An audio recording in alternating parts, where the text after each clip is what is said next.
जुमे तक के लिए मुलतवी कर दी गई है। तो लगातार हम देख रहे हैं कि किस तरह से पार्लियामेंट के दोनों ऐवानों यानी लोकसभा और राज्यसभा में जबरदस्त हंगामा देखा जा रहा है। जहां लोकसभा में हमने देखा कि किसानों के मामले पर एहतजाज जारी है, वहीं राज्यसभा में हमने देखा कि किस तरह से जासूसी मामले को लेकर अपोजिशन की हंगामा आराई देखी जा रही है। और इसी को देखते हुए राज्यसभा की कार्रवाई जुमे तक के लिए, साथ ही साथ जो लोकसभा की कार्रवाई है वो 4 बजे तक के लिए मुलतवी कर दी गई है। लगातार इस अहम खबर पर नजर बनी हुई है। आपको बताएं कि किसानों की तायद में आम आदमी पार्टी के एमपीज ने भी पार्लियामेंट के बाहर एहतजाज किया। आपके रुकने पार्लियामेंट भगवत मन ने कहा कि जब तक किसानों के काले कानून वापस नहीं लिए जाएंगे उस वक्त तक पार्लियामेंट को चलने नहीं दिया जाएगा। किसान विरोधी नरेंद्र मोदी मुर्दाबाद मुर्दाबाद मुर्दाबाद मुर्दाबाद। इंकलाब जिंदाबाद, वापस लो। किसान विरोधी नरेंद्र मोदी मुर्दाबाद।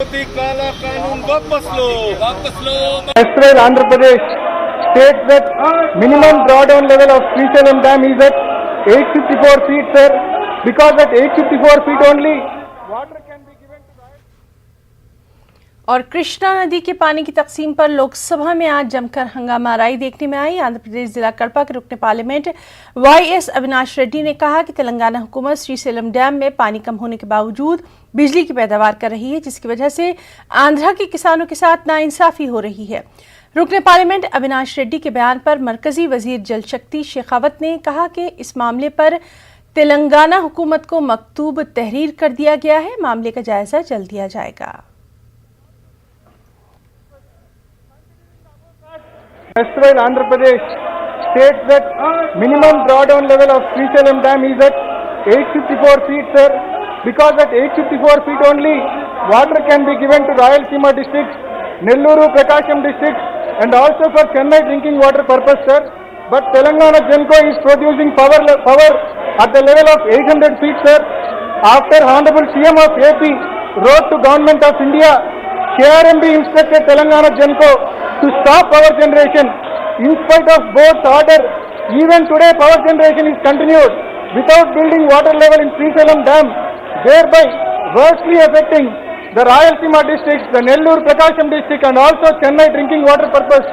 Considering the above facts, will the Government of India and KRMB strictly enforce the order passed by the KRMB to stop untimely power generation by Telangana Genco, and will it protect the farmers' interest and drinking water interest of the people of Andhra Pradesh and also of Chennai city, sir?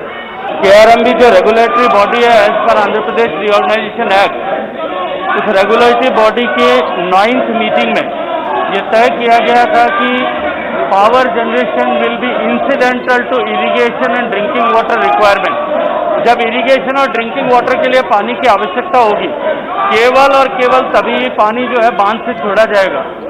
Andhra Pradesh के माननीय मुख्यमंत्री जी का पत्र मुझे प्राप्त हुआ था और साथ ही साथ में आंध्र प्रदेश के माननीय मुख्यमंत्री जी ने केआरएमबी के चेयरमैन को भी पत्र लिखा था। हमने उसके कंटेक्ट में वापस प्रश्न का जवाब भी लिखा है। हमने बार बार उनको जो है केआरएमबी के माध्यम से भी और डायरेक्ट जेनको को लिख करके ये कहा गया है कि आप पावर जनरेशन को तुरंत बंद करें, लेकिन बंद करने के बजाय जेनको ने ये लिख दिया है कि अभी हम इसको बंद नहीं कर रहे हैं, फुल स्विंग पे तीनों प्लांट ऑपरेट करने चाहिए। हमने एक बार फिर तेलंगाना सरकार को चिट्ठी लिख करके कहा है कि इसे बंद किया जाए। मुल्क में